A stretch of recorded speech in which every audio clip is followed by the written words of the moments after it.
All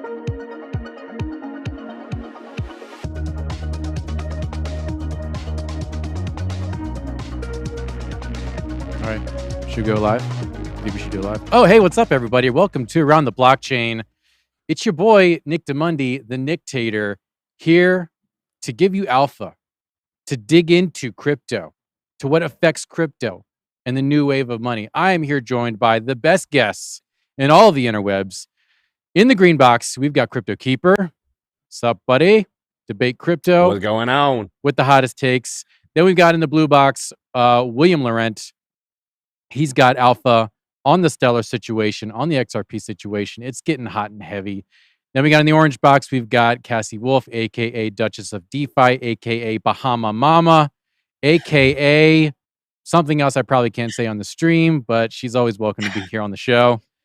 And then last, but certainly not least, my brother from another GPU, Mind Your Biz. Pew, pew, pew. We got finger guns and we're not afraid to use them. We got finger guns. We've got GPUs. We know how to swap out silicon pads on our GPUs faster than anyone on the planet. So, look, we've got some amazing topics today. But first of all, just in case you're new here, it's Friday. It's going to get a little wet and wild. But if you're new to Around the Blockchain, this is gamified. So if you hear some hot takes, if you hear these guests saying something that you agree with or you think is fire, put a +1 and their name in the chat. That's how this works, okay? That's how this game works. Before we get into the topics, let's do a little bit of market watch because the market has been green today. And let's look at the Bitcoin price. Today, for the Bitcoin price, we have, we broke 21. That's pretty amazing. 2022, 324. Wendy was actually calling that earlier today. Ethereum is at 1600. BNB, who we're going to talk about, 302. The overall market cap is over $1 trillion. Beautiful things to see in a January. But let's talk about all these altcoin picks, because normally I DCA on Fridays, but when it's green on Fridays, I'm like, I don't feel so good about that. Maybe you're trying to scoop up some alts, right? Like that's why we're here, right? If you're in crypto in the bear market, you're here for the gains. Like you understand the pain is long term and you've got a forward thinking mindset. So let's think about these forward picks. We've got a couple here because there are $102 billion worth of unlocks coming this year for altcoins. December 2022 ended with $102 billion worth of tokens remaining locked. 570 billion of a $468 billion market cap. Dividing the market cap basically means that these projects are going to unlock over the next couple months. 15 projects account for more than 75% of the total illiquid tokens. There's a list that we have that we'll have a link in the description. Reveals that XRP is the largest, followed by Filecoin and Optimism. So it looks like one of the first unlocks coming up is Optimism, and that is on May 31st of this year. 3.6% of the entire Optimism supply is going to be unlocked. And Optimism is an interesting one because it's almost near its all-time high right now. It just came out. We've also got Axie Infinity, GMT, Dydix, and a couple other tokens. So let's go to Crypto Keeper. Are you ever looking at these kind of metrics when considering a project to potentially move into, or are there too many variables with these release dates to find the perfect entry point? Man, I'd love to sound like I've just got it all together and that I have the answers for this. I don't. A lot of these projects, they pump for, at least in the past, and I think that this next run might be different, but in the past, a lot of these projects have pumped irrationally and for no reason whatsoever. You can have use case, you can have all of these beautiful things going for you, and the project won't pump. And then you can have just a total crap coin in something like Shiba that does absolutely nothing and it just runs. And so sometimes tokenomics just don't really matter. I'm hoping that this next run is actually a use case run where we get rid of a bunch of the garbage and we get into the reason that we got into cryptocurrency in the first place, right? Basically, we want to be our own bank. We want to have utility with there's a reason why we're investing in them. So that's what I'm rooting for. I'm pretty cautious overall. I'm a Bitcoin Ethereum, Cardano, XRP type of guy. So I don't hunt these down too often. For me, when I'm looking at a small alt, it's got to be something I like, something like Audius. I love music. I love the decentralization that comes along with that. So I look more at that than I do some of the, tokenomics. Gotcha. So, Keeper, real quick, I want to follow up with that. So, when it comes to a deep alt pick, you're looking more for the utility, the use case, or is it like, wow, this has great tokenomics. I'm just going to put in like a quick 100 here, quick 500 there. Yeah, for me, I think it's as simple as I love what this project is doing. I'll dive into it further than that, but I gotta love what the project's doing. I have to believe that moving forward, there's a reason for it to stick around. When I look at certain projects and see like some of the projects you can look at and say, okay, that's a cash grab, that's a cash grab, that's a cash grab, and some of them might run, but it's going to be for a short term. So what I like to look for is the long term play, something that I think makes sense, something that I can see having a future with. Gotcha. That's really good insight. So let's go to Seth. How much does a project's overall supply mean to you, or are you more focused on partnerships and the roadmap over tokenomics? Well, first off, Nick, I appreciate you having me back on the channel. It's always a pleasure coming back on with good friends and new friends. As far as what this means to me, I mean, I think Nick said it very well also, an expert in tokenomics. Unless, of course, you need me to play one on YouTube, in which case I can maybe pretend for about 5 minutes, but I'll be discovered before long. I'm more interested in a fundamental use case. And when it comes to token unlocks, I'm a pretty normal guy, pretty average guy. I see CPI is doing. I see what the cost of goods and services are in the market right now. I see that a gallon of gas is, I see what the price is there. I see what a gallon of milk costs. And it's pretty obvious that people are hurting. That's where I'm going with that little rant there. People are hurting at retail. If there's any liquidity available for somebody to go cash from an asset that maybe they weren't planning on getting free cash from, liquid cash from, they might be tempted to do that if the cost of living is going up. So that maybe is about as complex I make it, because I just think, with about $102 billion worth of liquidity being unlockable and the economy being really pretty dire, there are going to be some people, at least in the retail space, who are very tempted to unlock that liquidity and go feed their families. And I wouldn't blame them. Yeah, it's totally true. And I just want to hit on real quick. Like, I know the CPI data says one thing, but if you actually look at the reports, your rent and your food is still, I think food was actually double digit inflation this past time around. And they just glossed over it because, oh, yeah, used cars were down 8%. So, like, CPI is a scam. Like, repeat after me, CPI is a scam. If you believe CPI is a scam, subscribe to the channel. Come on, guys. Smash that. Smash that like button too.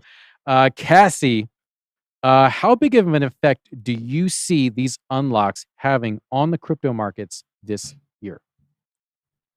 Ooh, I think a lot of that's going to depend. I mean, it's going to depend on what's happened since. I can say personally, when I first got into the market, which really wasn't that long ago, a couple of years ago, I locked my tokens up, and every project that I staked in, and I think some of my locks were like 4 to 6 months. Every single one of them I dumped as soon as I was able to unlock because they weren't doing anything. So overall, I think it's going to depend on the project specifically. Now, in that article, they were talking about how, or rather, so ApeCoin, they recently had an unlock. I think it was on the 17th of January. And there was a bit of a dump on the 18th, right? The day following, but Bitcoin also dumped down. So it's really hard to tell. I mean, I'm super bullish on Yuga Labs and everything ApeCoin is doing, but I really think it's project specific overall. Okay, so if it's project specific, like BJ, if we could take my screen real quick, you'll see XRP has like a giant amount of locked up right now. Then you have Filecoin, then you have Optimism, and then Chainlink. Maybe there's an opportunity there. Chainlink dumps. DZ can actually buy more than 4 Chainlink. I don't know what his entry point that he has his eye on, but so Cass, if you're looking at that, you see XRP, holy crap. Like, do you think XRP whales are going to dump? Because they've been holding it for a while. Not based on recent news. And I'm not even I was reading that I have this weird thing where when everybody's pushing a project, I'm like, no, I hate it. I'm not going to even look at it for whatever reason. I don't know why. It hasn't served me well every time. But with XRP, because of the news coming out about XRP and their involvement in regulatory Yeah, I saw that. procedures, I'm like, I'm feeling a little bit more bullish on XRP. I was looking at the prices. Got it. William, do you think XRP holders should be concerned? Because there's 17 billion. Could the unlocking of XRP tokens on a monthly basis be hindering price performance? So much downward pressure. I think I think it's going to be minimal. If you look at the vesting periods, if you look at the release schedules, I think it's very conservative.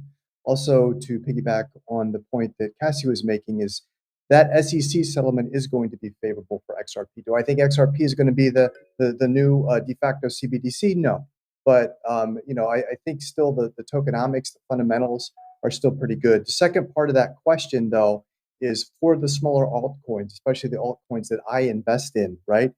Unlocking, that's only part of it. I'm looking at how much tokens being burned. I'm looking at the reflections that I'm getting, right? And also, I would say 80% of the altcoins I'm invested in, I've been on the phone with the founders, right? They're fully doxed. So that really is my main, KPI of, is this something that I want to ape into? Yeah, that's a really great point. Doxed founders is such a big deal. Like, that's something that NFTs hopefully will embrace. If I'm going to be perfectly honest, like, the more the NFTs have this whole like Anon thing, and maybe Cassie, you have some input on that because I know you're really tight to that space. But like, I feel like NFT projects end up shooting themselves in the foot because you just get too many bad actors in here. I don't know if you had a comment on that, but anyone can jump in on this whole anonymous project thing. It had its merits, but nowadays, like, you just gotta put up or shut up. No, absolutely. Nick, I think Satoshi just called me and he says that he wants the crown back for that's what anonymous project. So I don't know that it's always the counterindicator that you say, but at the same, obviously, like, there's some within reason. We're at that of the book of crypto, few after of the book of crypto, where yes, we're seeing regulation. If 2023 wasn't already known as the year of regulation for crypto, going to be known as the year of regulation for crypto, as was mentioned in so many other words by the other fine folks on the panel. But yeah, I think that anonymity still has a place, but I think that it has to be done in such a way that it can be palatable to regulators. And I think there are ways to handle that, but maybe we talk about that when you want to do a deeper dive just on anonymity and privacy. Yeah, that's a great point. Cassie, do you have something real quick to add? I think he summarized it perfectly. I'm right there with him. I think that anonymity is a bigger issue in the NFT market. Yeah. But however, there have been a lot of anonymous, like, so for example, I'm a Sappy Seal. I have a Sappy Seal NFT. Favorite project across the board. I totally, oh my gosh, they have the best community on Twitter, I'm telling you. But they still, like, the founder shows up to different conferences, they throw parties, you get to know them, they're super personable. Now with other projects, depending obviously on the characteristics of the founders and their intentions, maybe that doesn't work, but I have seen it work. So it's, mind your biz nailed it. Got it. Let me tell you, Nick, can I jump in on this just real quick? I guess let me tell you 2 seconds why anonymity can be a problem. So I'm gonna mute him. I won't dox this person, but somebody that goes to the gym with me had a conversation with me one day. He's got a brand new car. It's like $150,000 or $200,000 car. Paid for it cash. We started talking. His license plate's a shit coin. So I was like, I got to find out what this is. Yeah. And effectively, he's got a Telegram group of anonymous people that pump and dump and pump and dump and pump and dump and pump and dump. And that's part of the problem with the crypto space, is that there's still a lot of that crap going on. I'm excited for some of that to wash out over time. I'm over it. Yeah. It's like, hey, you're taking advantage of people. You're actively flaunting that via your freaking license plate on your flashy car. I'm not a fan, So Crypto Cooper, you're saying your other car has a vanity plate that says shitcoin. Got it, bro. I know a guy asking for a friend. Asking for a friend. That's correct. Exactly. Hey, go ahead and smash that like button, chat. Chat's blowing up right now. Crypto Billy says, Keeper, stop texting him during the show. So I don't know what that means, but sorry, Billy. My bad. I'll put it down. All right, we're going to start talking about XLM. and the CFTC. But this topic is brought to you by BC Vault, one of the sponsors for this show. Thank you, BC Vault, for sponsoring Around the Blockchain, giving information to the people about cryptocurrency. So Stellar, XLM, Jed McCaleb is out, ? But the real news here is they are getting in bed with the CFTC, the Stellar Development Foundation, will be responsible for blockchain digital assets in the relaunched body that will guide the CFTC on cryptocurrency issues. In addition, officials from the Chamber of Digital Commerce, Uniswap Labs, aka Harvard, and CoinFund will also join the CFTC. However, the blockchain's direction will exclusively be overseen by Stellar, I believe is the blockchain committee's direction. Representatives from JP Morgan, Goldman Sachs, BlackRock will also join the Global Market Advisory Committee. Stellar says they want to pay particular attention to issues of remittances and stablecoins. That's kind of on brand for them. Okay, a lot to unpack here. As the host, I'm not supposed to give my opinion, but I want the audience to understand that the SEC, yes, is terrible. Gary Gensler, yes, is a lizard person. This is verifiable, okay? The CFTC is not better, okay? The head of the CFTC, I forget his first name, but his last name is Roston, I believe. William, you can back me up on that. You know more about this than I do. Basically, the guy who heads the CFTC is a World Economic Forum hack, okay? So he's very much in bed with TradFi. He's very much in bed with the globalists, the elitists, whatever you want to call them, lizard people, Illuminati, if I'm allowed to say that. But so they're a part of that. So it's one of those things where we're in a situation to where there's two governing bodies vying for control of crypto regulation, and you either go with the devil you know or the devil you don't. So, William, I want to throw it to you. I know you've got a lot to say about this. Yeah, that's correct. And for those of you who don't know, and I'll be a little bit circular here, is there is a huge battle going on, a power battle between the CFTC and the SEC right now. I've written about this. I've actually, my former employer is actually being sued by the CFTC for running an illegal derivatives exchange. I can't really talk about it. You can research that. So I have intimate knowledge firsthand with the CFTC. And as I say to people, they've ridden to the Wild West of crypto now, chewing bubblegum and kicking ass, and they're all out of bubblegum. So that said, nice. That's right. From John Carpenter film. It's not mine. That said, I don't want to go too much into conspiracy theories. So I won't go there. But so let's look at the positive. I've been very vocal against CDBCs, but on the other hand, if there are certain things and certain regulation that can be done, so that we emerge with one stable coin that is actually stable, I'm all for it, right? I'm all for it. If you look at the work with MoneyGram's doing right now with the stable coins, what IBM is doing is they're basically trying to reinvent SWIFT, right? So the whole international settlement system, as we know it, is going to go away. It's going to improve. We can't do that without agreeing on that, whatever that standard stable coin is going to be. So I'm looking at these developments positively. Gotcha. Okay. So let me go to you, Cassie. Is this a plus or a negative for the entire crypto ecosystem as a whole? Oof. I want to say it's a positive because we're making some movement in the regulatory sector, but also I think it could have a lot of really negative long-term repercussions. And I say that though, like, I'll be honest, I have not been following this specifically. But anytime you have a separate entity, right? I mean, we see the same thing in corporations, right? Corporations get involved in politics and they're pushing their agenda. And so who knows how that's going to affect the rest of the crypto market? Yeah. I mean, could we be paying our taxes with XLM next year? I don't know. But Seth, from Mind Your Biz, with Stellar being the only crypto firm involved with this body, do you think it may give them an unfair advantage in the marketplace with special? Basically, they have the ear of one of the houses of the government. Do you see this being a giant leg up, or is this kind of like a nothing burger? They're on a panel with Goldman Sachs, JP Morgan. They're just the small fry at the table. Yeah, so that's a great question. I think maybe it's the wrong frame though. So let's kind of step back and ask about decentralization. Let's ask a little bit about what cryptocurrencies were designed to prevent us from ever falling into again. And then let's jump back in. With your permission, Nick, I'm going to reframe it.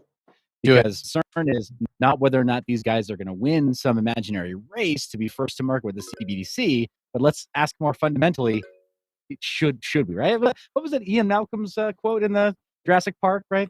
Jeff Goldblum. You were so busy asking whether or not you could, but you never asked. You should, right?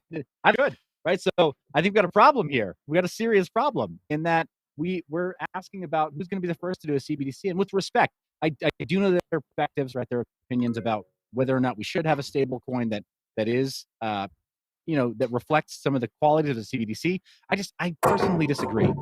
I'm going to just quickly, I'm going to throw out some names here, right, of our fallen soldiers that have gone before to try to achieve this for us. We got DAI, we got Frax, we got Liquid, we have Magic Internet Money, we have SUSD, which I've actually been quite stable for quite some time. Yeah. These are technically all algorithmic stables that have held their peg significantly well, don't have admin keys, have any third party that can come in and remotely shut down your balance and function like digital cash in a stable, not the way that Bitcoin is digital cash, right? And no longer peer-to-peer digital, but something that's like a digital representation of the dollar.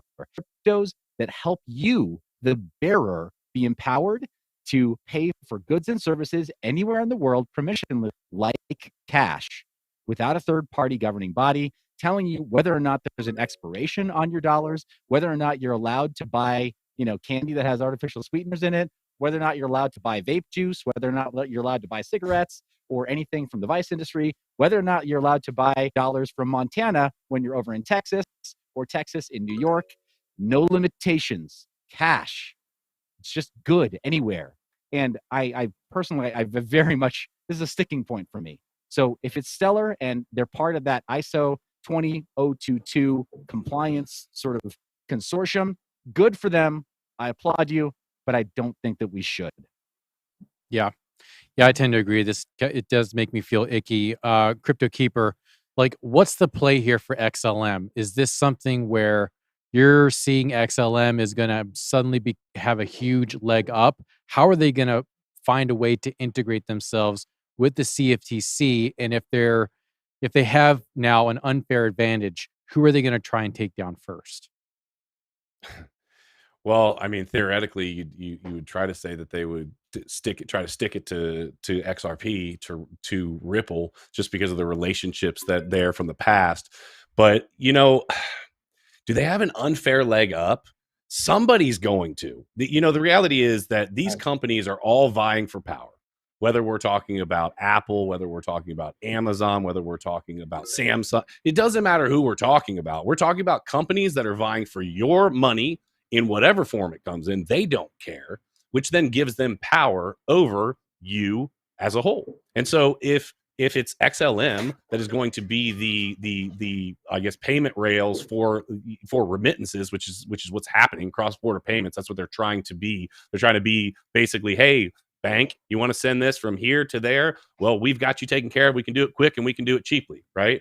So yeah, of course, if you are the asset that is happening on, sure, it's going to be great. But I am absolutely on board with probably everybody else on the panel that we have trouble coming down the pipe. This is not going to happen without repercussions. With every action has a reaction, and the reaction from this, we already don't have privacy. Now we're saying, hey, we're going to go ahead and open this up and put everything on the blockchain. Like, blockchain's a beautiful thing, but it's also a double-edged sword. And so are they going to have an unfair advantage? The answer is yes. Are they going to make a ton of money doing this? Yes. Do they have the ear of the CFTC? Yes. Does it mean that it's not still some sort of a freaking scam? Not really, because I don't believe in what our government is doing as a whole right now. They can kick rocks as far as I'm concerned. So I don't know. I'm probably might be the wrong person to ask, and I get hyped up about the things going on in our government right now. That's for sure. Hey, look, I know we're doing more. Yeah, we're doing more themed episodes on around the blockchain. Maybe we just need to have a I don't know, like Oh, you just bring a me on for raw a politics political, episode, and I'm in. Let's yeah, get it. like a Let's get it. politics Friday. In the chat, if you want to see a themed episode, let us know in the chat. If you want us to Oh, do yeah. politics on Fridays, let us know in the chat. We can get Keeper on here. We can get a couple other people. We probably get Glenn Let's Beck on get it. here. Okay, this is one Let's of the get best shows on the internet. These guests are some of the smartest people on the internet. So yeah, we're bringing fire to you every day of the week, but maybe Fridays we get a little political fire. So real quick, last topic, but this is a big one. We need to put on our thinking caps here because we're talking about a chain that no one really talks about and yet is the 5th largest by market cap. We're talking about BNB. And this segment, again, is brought to you by presend.io. It's a secure way for you to send crypto, big crypto amounts. It verifies the accounts, make sure they're good to go before you send all that stuff. That's the way to do it. And Presend is one of our main sponsors. Thank you, Presend.io. Getting back to BNB, it's the 5th largest crypto, and no one really talks about it. But it seems like Binance, now that they've gotten permission from the US government to purchase Voyager, it seems like Binance is in the clear now. Now, I just want to go over some fundamentals of BNB real quick. Most people don't know this. BNB has a burn. They burn their supply quarterly. Now, I know everyone's talking about the Ethereum, proof of stake and the Ethereum burn rate. There's a whole stupid that website shitcoin? about sound money. But Get out of here, BNB's, BNB's been doing that for a while now. BNB has great smart contracts. Yeah, PancakeSwap has a ton of TVL. They are one of the healthiest DeFi projects around. Yeah, the bridges get hacked, but name a bridge that hasn't been hacked. But Pancake itself has come out on the other side of all of 2022 surprisingly strong. So I want to ask the panel. We know that that Bitcoin, that's actually sound money, okay? But a lot of normies are onboarded by Ethereum. But now that Ethereum is essentially just a centralized JP Morgan coin, is BNB a better alternative to getting normies into crypto? Because it has NFTs, it can do games, it's a fast chain, it's basically controlled by CZ. Is that worse than JP Morgan? I've got questions and I know you have answers. So I want to get into it. William, will Binance encounter regulatory issues for its Earn program?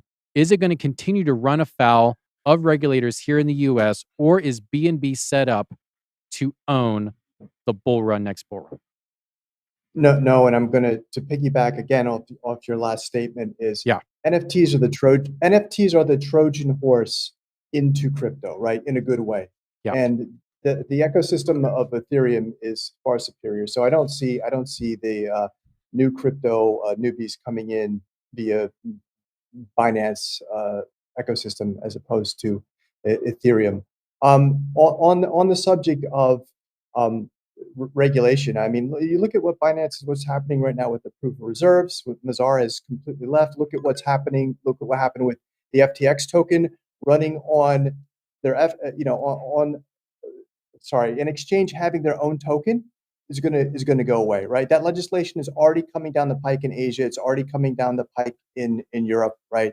So for me, when I look at things, I see a lot of trouble on the horizon for Binance in general. Now, as far as the Earn program, to me that's just staking, right? And that's going to be one of the first things that will be regulated, right? Just like a checking account, interest-bearing checking account. So will it be regulated? Yes. Will it be good regulation? I don't know. I still think it's a ways out, but we're going to see it. Absolutely. I don't think there's anything special about Binance other than that. Like I said, they're in a shit ton of trouble. Yeah, that's true. That's true. Seth. Okay. Cassie, you trying to hop in? You got something? Go for it. I just want to say something really quick. So, and William, this is in response to what you mentioned. So the comparison between Binance Smart Chain, their coin actually has utility just like the Ethereum coin does, right? It's not the same as like FTX's token FTT because that's fair. Okay. And I mean, it's fast. And I say this only because when the market crashed, it was like May of last year, May of 2021. I lost a lot of money.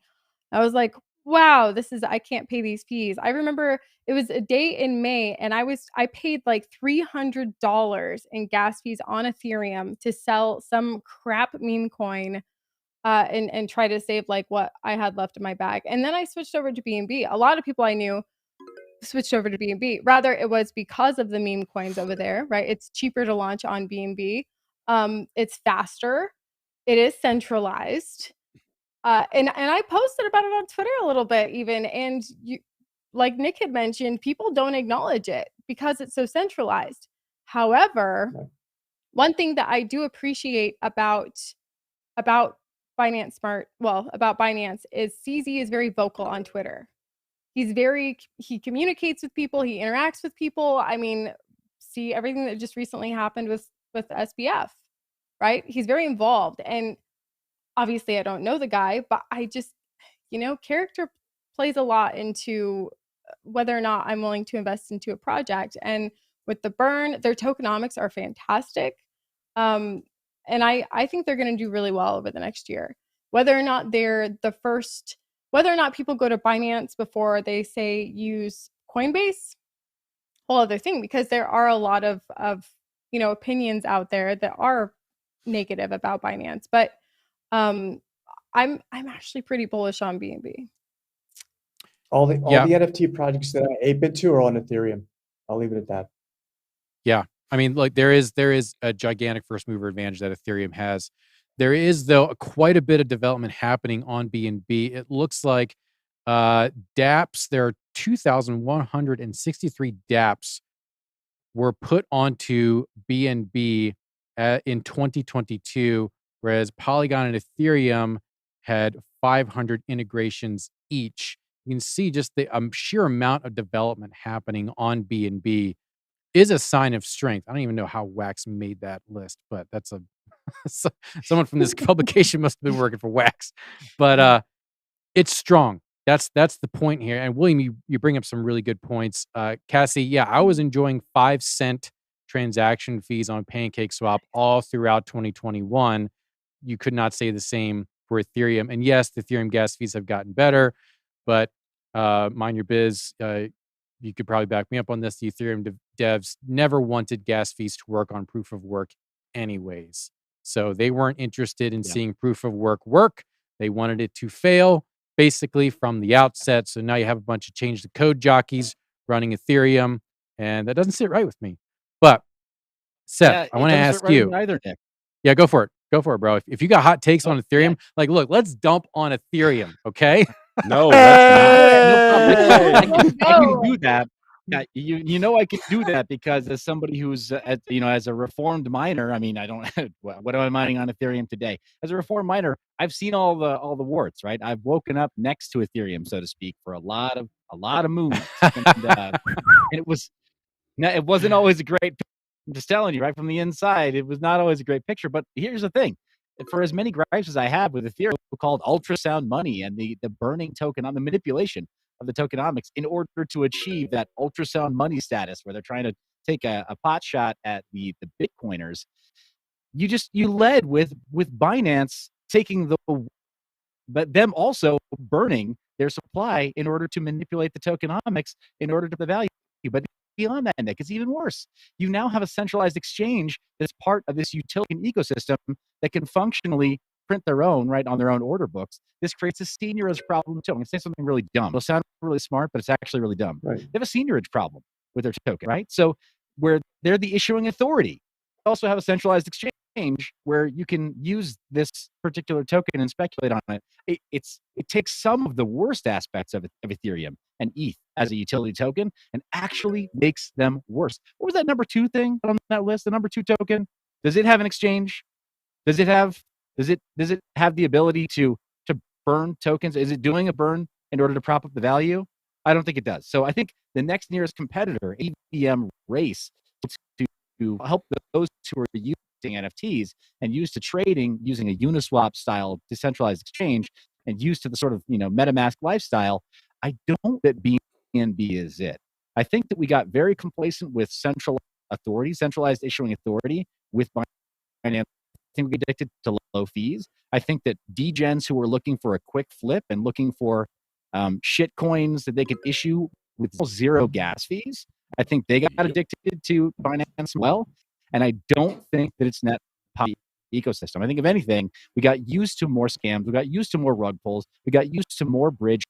We got everything because we created this ecosystem where you had to bridge because you wanted lower fees on some kind of a sidechain scaling solution. And we also thought it was okay to let a centralized exchange be the central issuing authority for a utility token. We didn't even know they were feeding us a senior edge coin while they were doing it.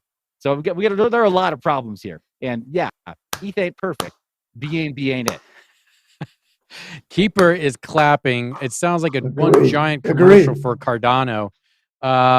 So Keeper, it looks like we've got, with maybe the resurrection of FTX possibly happening, and with Binance getting a firmer grip here in the States, Coinbase could possibly be taken over in a hostile fashion. What is the landscape for exchanges going to be looking like in 2024 and 2025? Ooh. I think that's going to be 100% determined by what the regulations end up looking like. I was clapping for Seth because I agreed so much of what he was saying. And when you do have these centralized authorities being able to manipulate and effectively print money, it reminds me of something. Let me think about what it is for a second. Oh, it's the US dollar, the other biggest scam on planet Earth. That's what it is. Okay, I knew it reminded me of something. And, we're able to manipulate our lovely government is able to manipulate our dollar as well via interest rates and all sorts of fun games. I mean, shoot, we had an option to get rid of the debt ceiling by printing a coin, a $2 trillion coin, if we want. Just call it, it's made of platinum, and we just say that it's worth $2 trillion, and then we just start loaning off of that. That's a whole other story. But in any event, what I'm getting at is that it's all going to come down to, what are these crazy regulators going to do? The facts are that there's a lot of money involved in the crypto markets, right? We're at what, like $1 trillion right now. And that's just, that is literally just the tip of the iceberg for where this is headed.